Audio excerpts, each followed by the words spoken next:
1450 বছর আগে, 1500 বছর আগে নবী সাল্লাল্লাহু আলাইহি সাল্লামের উপরে যেই অক্ষরে, যেই শব্দে, যেই বর্ণে, যেই বিন্দুতে কোরআনুল কারীম নাজিল করেছেন, গোটা পৃথিবী আসমান ও জমিনের মধ্যে কোরআনুল কারীম ঠিক হুবহু সেই রকমই আছে। কি বাপ, বন্ধুও প্রমাণ করছে এটা নিখুঁত, শত্রুও প্রমাণ করতে বাধ্য হয়েছে এটাই নিখুঁত। কোন দুশ্মনের, কোন কাফের বেঈমানের গবেষণাতেও কোরআনুল কারীমের কোন শব্দ ভুল প্রমাণিত যে এই শব্দটা আলগা ঢুকাইছে এমন নাই। হ্যাঁ, আমি তো অনেক সময় বলি, ওই যে অনেক গাড়ি আছে, জ্যাকেট আছে, বুলেট প্রুফ কয়, অর্থাৎ এটার মধ্যে গুলি করলে বুলেট ঢোকে না।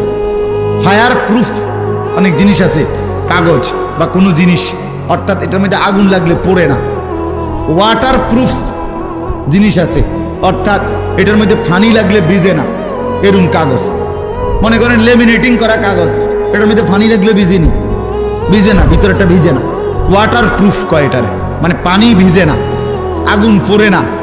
ঠিক আল্লাহ তাআলা বলেন, আমি রব্বুল আলামিন এই কোরআন নাজিল করেছি সমস্ত ভুল থেকে, সমস্ত অন্যের কোন সংযোজন বিয়োজন থেকে প্রুফ করে।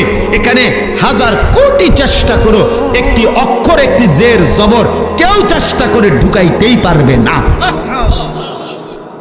লা ইয়াতিহিল বাতিলু মিন বাইনি ইয়াদাইহি ওয়ালা মিন খালফি। আল্লাহর ওয়াদা এটা, পিছন দিক দিয়ে, আগামীর সামনে, কিয়ামত পর্যন্ত, ওই দিক দিয়া, পিছন দিক দিয়া, কোন দিক দিয়েই আমার কোরআনের মধ্যে কোনো বাতিল, ভ্রান্ত, ভুল কেউ আনতে পারবে না। এভাবে ডিজাইন করে কোরআন নিজেই বলে দিবে, কিতার খরচ দাঁত ফলাই দেবো ওদের বেটা, কি কিত্তা লেখো এনে হাফেজে কোরআন নাই, একজন দুইজন, কয়েক লাখ, কোটি কোটি হাফেজ, ওরা ধরাই দিবে না। কথা বুঝেন নাই? কেমনে লুকাইবা তুমি? কোরআনুল কারীমের মধ্যে কিছু আলগা সংযোজন করার সিস্টেম আছে। হাফেজের কলিজার থেকে সরাবে কেমনে? কলিজার থেকে সরাবে কিভাবে?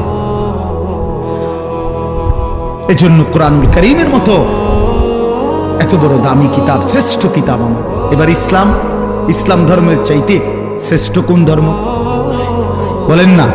না না না, যুক্তিতেও কি আছে, কি বাস্তবতাও এটা, যৌক্তিক বিচারও এটা। ইসলামের চাইতে শ্রেষ্ঠ কোন? পৃথিবীর সমস্ত সৌন্দর্য ইসলামের মধ্যে। সবাই জানে এটা, সবাই জানে। নবীজির তরিকা, নবীজির কোন সুন্নাত